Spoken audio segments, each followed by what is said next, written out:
Passo então a palavra para o... Eu tinha combinado com eles essa ordem, ao colega Christopher. Bom dia a todos, todas. Agradeço o convite, estar aqui com vocês. Sou Christopher, sou professor visitante na UF, arquitetura e urbanismo. Sou nordestino, mas de outro nordeste. Então, vamos fazer, talvez, parece um argumento circular, mas tomara que seja mais redondo que circular. Então, vamos lá. Bom, tem 4 ou 5 coisas que eu vou falar. O primeiro é sobre a participação, é como os megaeventos evitem o processo de participação social. Então, o processo de implementar o megaevento também seja importante para nós entendermos como ele funciona e evita qualquer forma de democracia, participação democrática. Pode passar?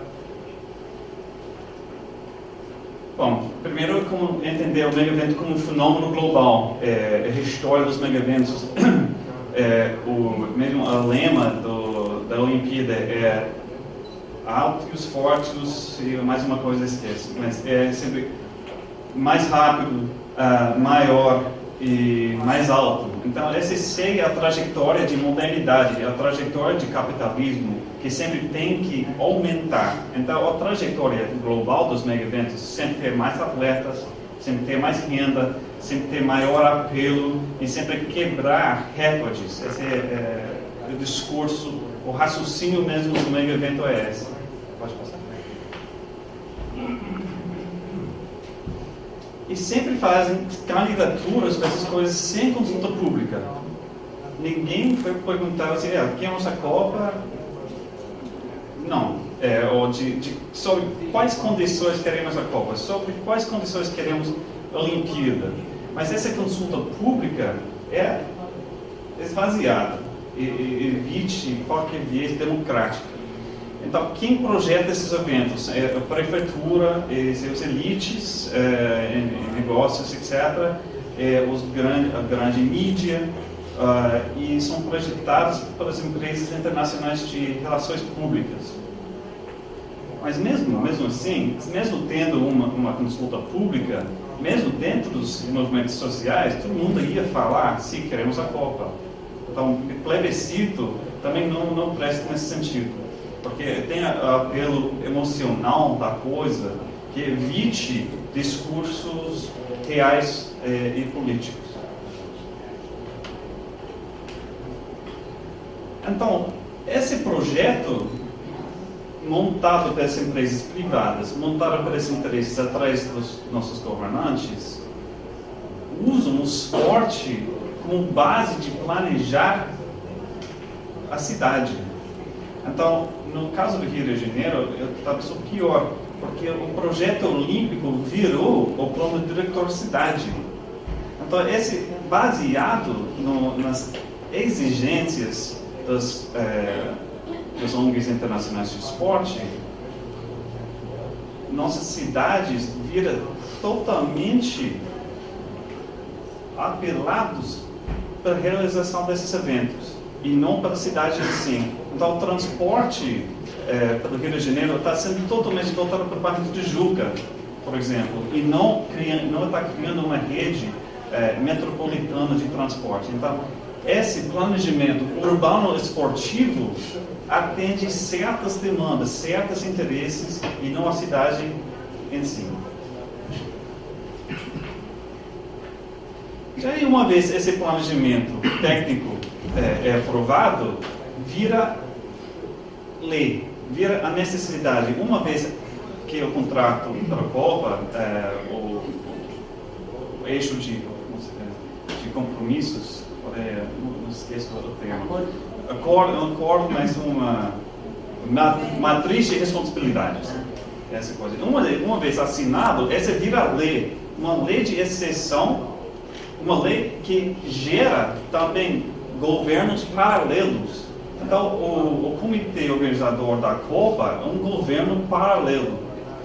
A APO, a Autoridade Pública Olímpica é um governo paralelo que não tem como participar democraticamente, não tem como se inserir no movimento social, por exemplo.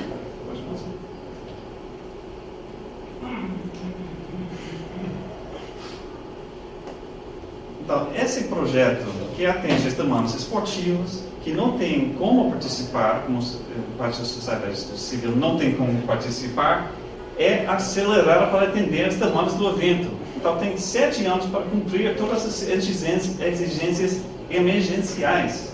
Então, entre o estado de exceção, entra um estado emergencial também. E a combinação das duas coisas é poderoso. Ele, da terra, é exigido ou cumprido por um governo paralelo, que toma muito dinheiro e supõe violações de direitos fundamentais conquistados ao longo do tempo. E para realizar esse evento, para tirar todos esses direitos, para sediar um evento privado, é preciso ter uma cidade militarizada. Então a FIFA vai ter um exército privado de 4.000 pessoas vigiando nos entornos dos estádios para garantir o direito conquistado de lucrar com dinheiro público. Então, um evento passa, mas os aparelhos militares ficam, as câmaras, as leis de exceção, etc., ficam. Sabemos bem que no África do Sul, os militares que foram treinados pelo exército americano, pelo exército israelense, agora são equipados até os dentes com os aparelhos mais modernos e usando isso para mobilizar contra os movimentos sindicais 2 anos depois da Copa. Então, esse estado de exceção militarizado vai ficar, porque não tem como retirar as armas das ruas. Não tem como retirar o treinamento dado pela polícia para manipular a gente em massas críticas. Então, esse é o jogo final que permanece na sociedade.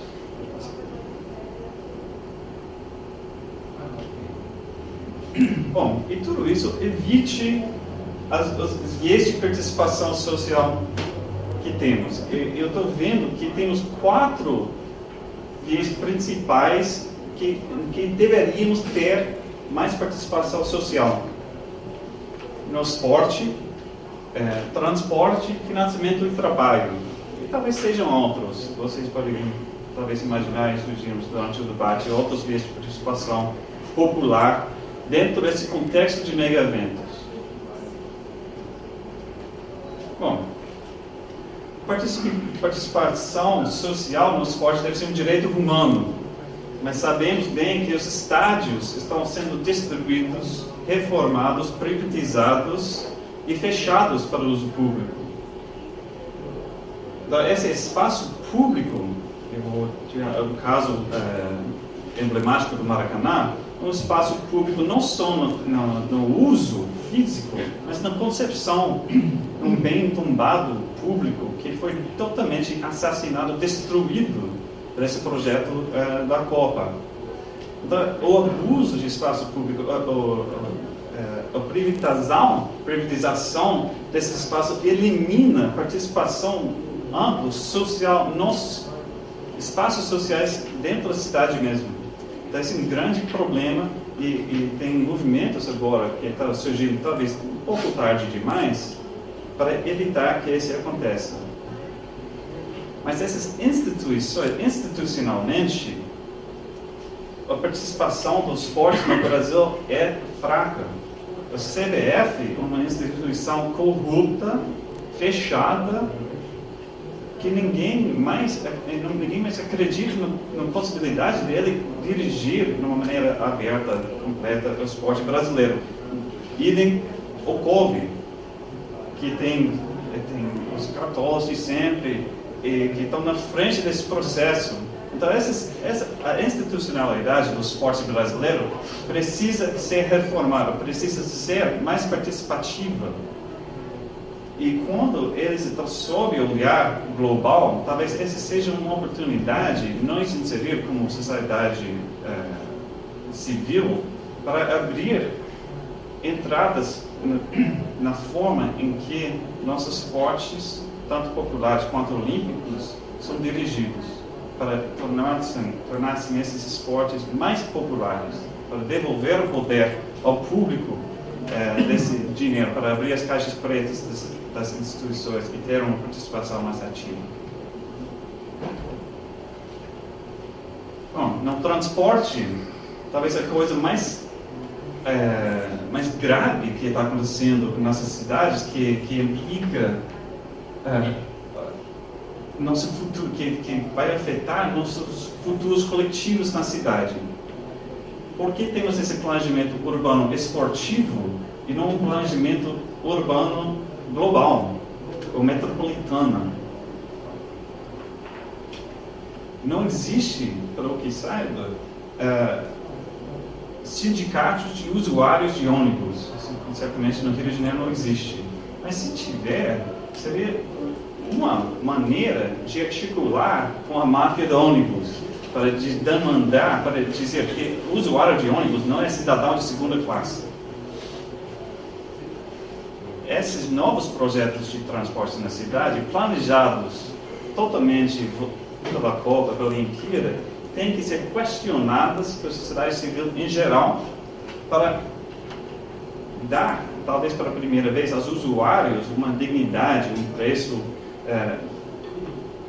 decente, ou um horário de ônibus, pelo menos. E para discutir quais serão os impactos estruturais da cidade. Estamos vendo os processos de implementar VLT, BRT, aeroportos, metrô, etc. São mudanças estruturais que vão ficar para sempre em nossas cidades. Mas não foram bem planejados, porque foram planejados pelas interesses privadas, para atender as demandas dos eventos. Então, antes de acontecer, antes de implementar, ainda dá tempo para nós inserir no processo de implementar essas novas linhas, novas trajetórias de transporte. Bom, a economia, outro assunto importante. Dilma acabou de liberar 3 bilhões de reais para acelerar as obras dos estádios. Mas bem, quanto o ano que vem ela vai liberar mais uns 20 bilhões, sei lá. O orçamento é infinito. Antes de sair do Planalto, Lula garantiu para a COI 33 bilhões de reais, garantiu um cheque branco do governo federal para a mentira, 33 bilhões. Esse é o inverso de orçamento participativo, que Porto Alegre tem sido muito forte em promover esse tipo de participação. E como o professor Luiz César está falando ontem à noite, o endividamento das cidades sede da Copa foi permitido por uma exceção à lei também, para se endividar até R$500 bilhão para financiar obras da Copa.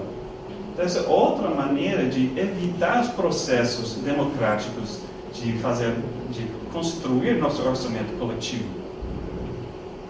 E realmente é uma transferência, como sabemos no exemplo de África do Sul, é uma transferência de dinheiro público para mãos privadas, de 4 bilhões de dólares.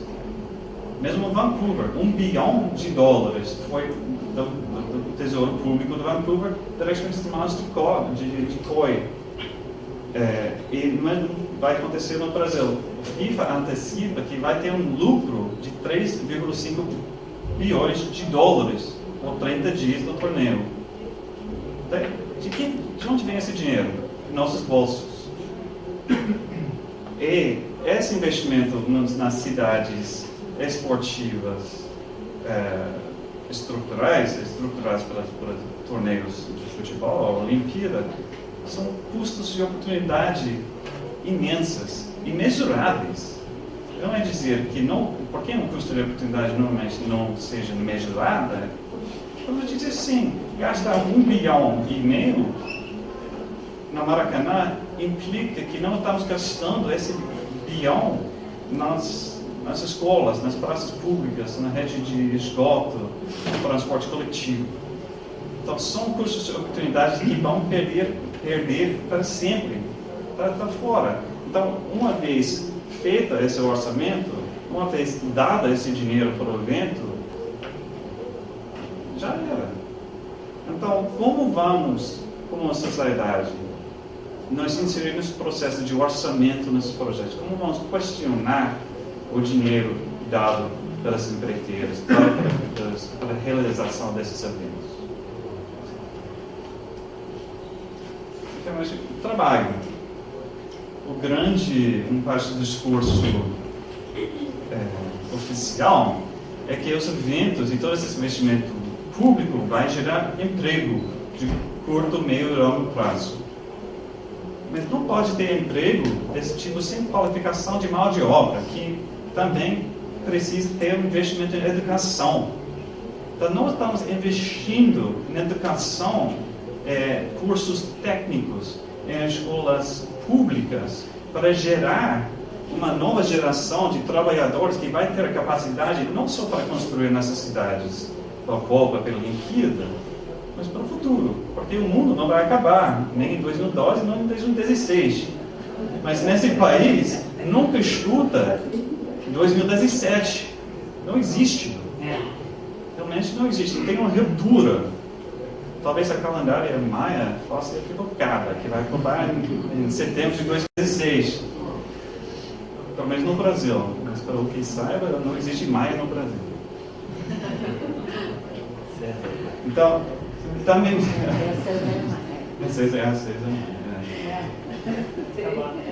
Maia não safada. Então, durante os grandes eventos, é feito ilegal o trabalho informal. E sabe que nossas cidades vivem de trabalho informal. Então, o evento em si é feito para gente que já tem uma coisa estruturada. Mesmo para taxista comum, ele não vai receber um aumento de renda, porque todos os deslocamentos de turismo internacional são feitos por vans, são feitos de hotel para hotel, hotel para estádio, hotel para paisagem. Então, mesmo com muito mais gente circulando na cidade, não vai ser mais do que um carnaval ou Fórum Mundial Social, etc. Não vai gerar muito emprego, mesmo para gente trabalhando no mercado formal. Informalidade é criminalizada durante a Copa, durante a Olimpíada. Há de mudança da lei para aumentar a penalidade de 0 a 3 meses para trabalho informal ou piratia, uma coisa assim, de mínimo 3 meses a 1 ano para vender uma camisa não oficial da Olimpíada, por exemplo. Então, a criminalização de informalidade vai tirar, em algumas cidades, a metade da população de circuito de trabalho. Isso é grave também. Mas como podemos reinserir ou tentar amenizar a possibilidade de eles perderem o trabalho e o emprego? Então, essa coisa de participação que eu estava falando, o trabalho voluntário, que também é legal, mas a FIFA depende do trabalho voluntário. A Olimpíada depende do trabalho voluntário. E uma das poucas coisas de lei geral da Copa que Dilma acabou de vetar era uma lei de trabalho informal, voluntário, dizendo que a lei vigente ia atender as demandas da Copa, etc.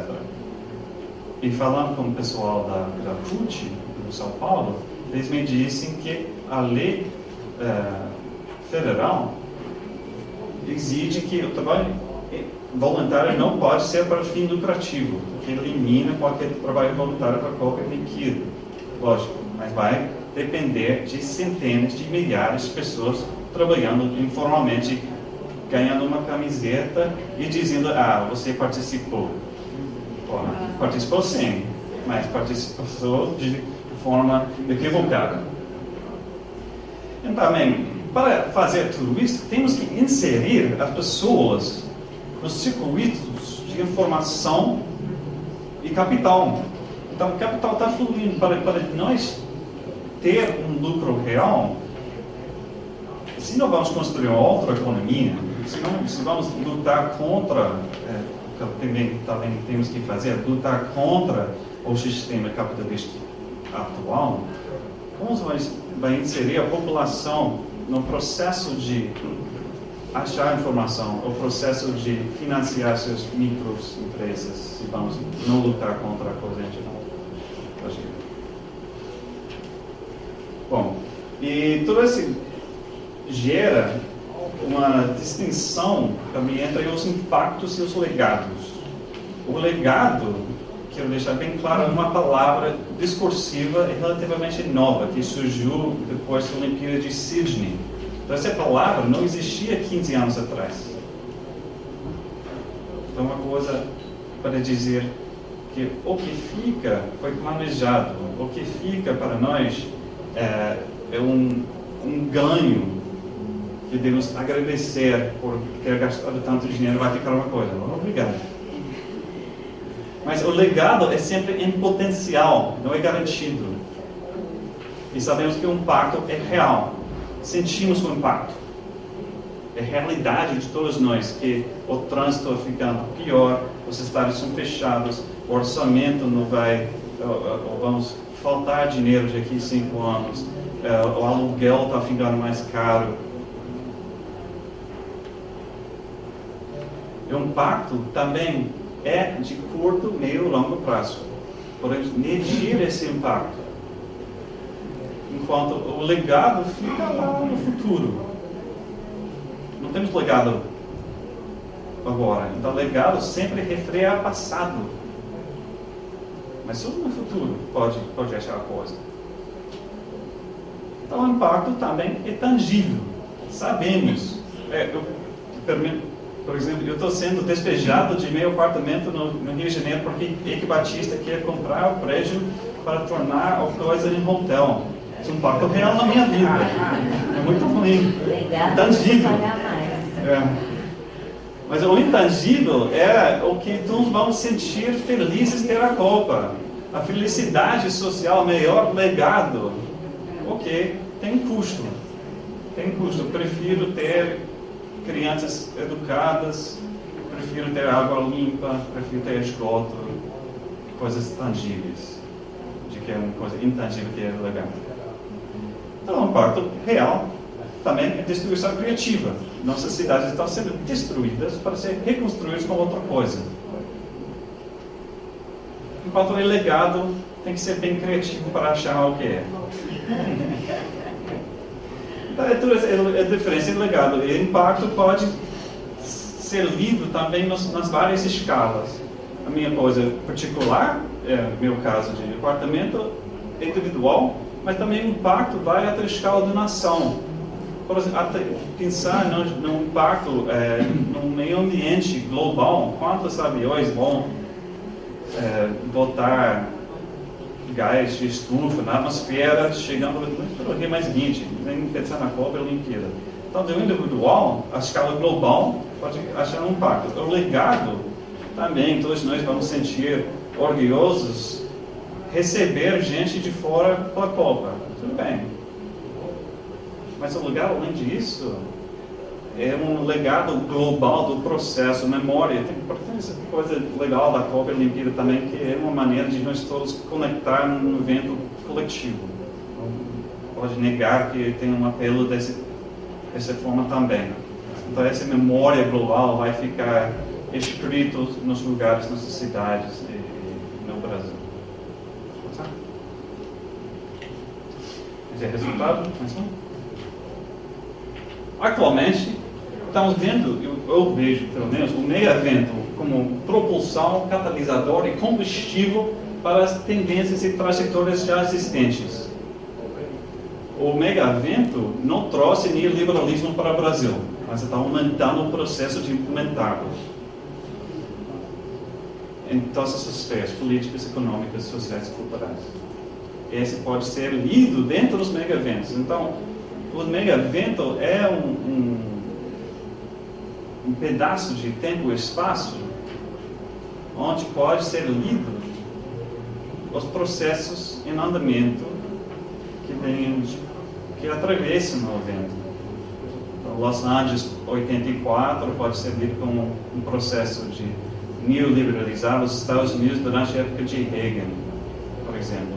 Esse mega evento pode ser, 14 e 16, pode ser lido como um processo de Brasil se tornar à direita, em vez de ser um país promissor de direitos humanos, etc., virar à direita, implementar mais projetos neoliberais. Esse é o atual, mas o futuro, pode precisar mais um? Ou mega evento como oportunidade de interseção das demandas, necessidades e exigências populares para construir cidades e sociedades mais justas.